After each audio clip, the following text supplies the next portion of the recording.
Thank you Jesus. మీరు సమ్మతించి నా మాట వినిన ఎడల మీరు భూమి యొక్క మంచి పదార్థములను అనుభవింతురు. ఏషియా 1:19 హల్లెలూయా. ఎందుకు అనుభవింతురు అని అంటే, దేవుడు మాట సమ్మతించి ఆయన మాట వినినప్పుడే అవుతాయి. అన్ని ఆశీర్వాదాలు మనకి ఇవ్వాలని ఆశపడుతున్నాడు. ఆమేన్. మనం కూడా ఎటువంటి విషయాలుగా మనం వృత్తిలో వెళ్తున్నప్పుడు, జాబ్ చేస్తున్నప్పుడు, సార్ చెప్పిన జాబ్ అంతా మనం అక్కడ పనులన్నీ చేస్తున్నప్పుడే కదా అక్కడ మంచిగా ఉంటుంది. మనం గ్రోత్కి వెళ్ళగలం, మంచి శాలరీ పొందుకోగలం. యజమానుడి పని చెప్పినప్పుడు పని అంతా కూడా మనం చేసినప్పుడే శాలరీ వస్తుంది. ఎటువంటి విషయాలుగా మనం వెళ్తున్నప్పుడు అక్కడ వాళ్ళ మాటకి సమ్మతించి అక్కడ పని చేస్తేనే కదా మనకి అన్నీ వస్తాయి, శాలరీ కానీ ఎటువంటి విషయాలుగా అయినా సరే.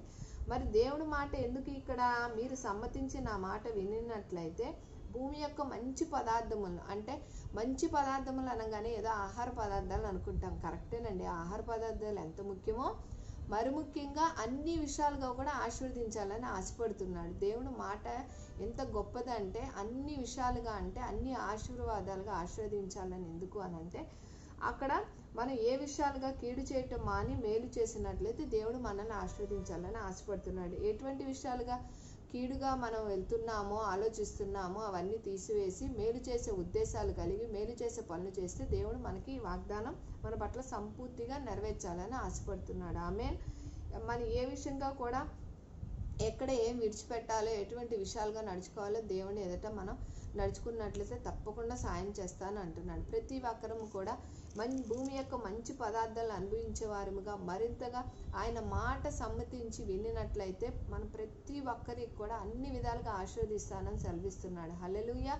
ప్రతి ఒక్కరి పట్ల కూడా యేసయ్య నీ గొప్ప ప్రణాళిక కలిగి ఉన్నాం. మేము కీడు విసర్జించి మేలును అనుసరించి నడుచుకున్నట్లయితే ఈ వాగ్దానం మా పట్ల సంపూర్ణంగా నెరవేర్స్తానని సెలవిచ్చి ఉన్నావు తండ్రి.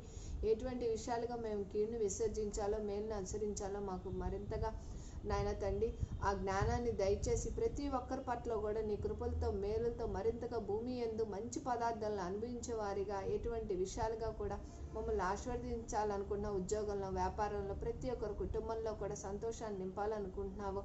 ఎటువంటి విషయాలుగా స్టడీ పట్ల, లేదంటే బిడ్డల భవిష్యత్తు పట్ల ఎటువంటి విషయాలుగా ఆశీర్వాదాలు కోరుకుంటున్నారు, ప్రతి ఒక్కరి కుటుంబాల్లో నీ బలమైన కార్యాలు జరిగించుకొని నీ నామానికి మహిమ తెచ్చుకోమని నజరేయుడైన యేసుక్రీస్తు పరిశుద్ధ నామములో అడిగి వేడుకుంటున్నాను తండ్రి. Amen, amen, amen. God bless.